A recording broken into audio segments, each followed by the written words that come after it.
157 ballet companies across the United States with 30 to 94 paid members in each company.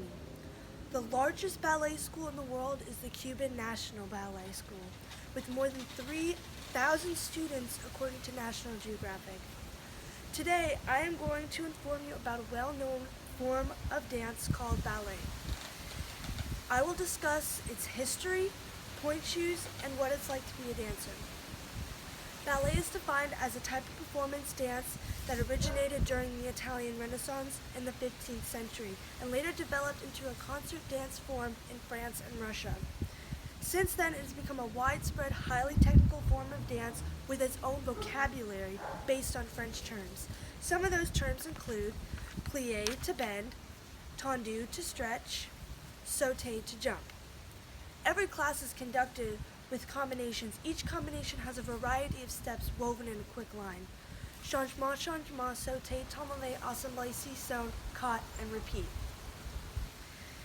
Many people have misconceptions about ballet because of its slow and repetitive nature.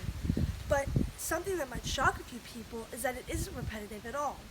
Sure, all the basic steps are all the same, but there's new ways to do those steps, new combinations to be performed, and that keeps the brain active and engaged, and new routines to be performed. Ballet is not all steps either. Dance is meant to flow and look easy. Keyword, look.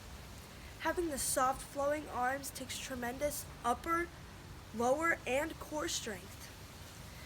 Holding a position in balance and still being able to move your arms while on point is difficult. Point shoes are a ballet dancer's most important tool. They start with a rough fabric, placed upon layer, and hardened with glue, after which the shoes are wrapped in pink satin and hammered until they're smooth with a flat tip. The sole of the shoe, or the shank, is nailed or glued into place, cut to perfection, and made hard enough to support the arch. Many dancers often wear toe spacers, little pieces of gel that you stick in between your big toe and your little toe, and your second toe. Toe pads, gel or fabric that slips over the dancer's toes and it looks like a half sock. Or tape on their feet to help prevent or lessen bruising, ingrown toenails, blisters, or bunions. Just like many other sports, dance can be very expensive. Point shoes alone can cost anywhere from $30 to $130 per pair. Dancers are always looking for ways to make their shoes last longer. They do this by jet gluing, shellacking their shoes to make them harder. Because every foot is different and point shoes are manufactured, lots of dancers like to customize their shoes. Some ways they might do this are quarter shaking, darning, or gluing. Spending countless hours day after day in point shoes, turning and jumping causes a great deal of stress throughout your legs and your spine.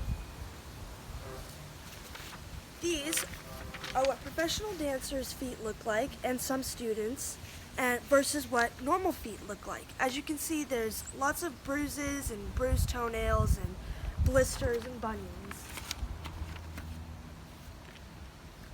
Luckily, my feet don't look like that yet.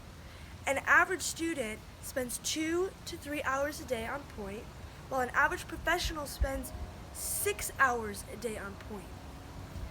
Many dancers need to see chiropractors, physical therapists, and other specialists almost weekly to help heal or prevent injuries.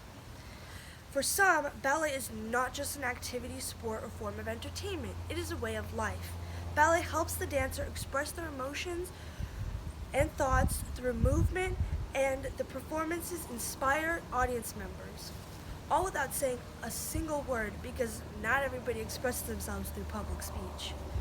Being able to dance on stage makes you feel light and free. Hearing the roaring cheers and applause from the audience gives the performer a sense of pride and joy in their accomplishment, just like how I'll feel when this speech is over. A famous dancer from the American Ballet Theater, Misty Copeland, said, "I hope that people who have seen me perform or have seen an interview with me were moved and will remember a positive feeling." The size of a company, whether it's 3,000 students like the Cuban National Ballet or a couple hundred like my studio, shouldn't matter. Dance is meant to bring joy into people's lives. I hope you all enjoyed my speech and learned something new about ballet. Thank you.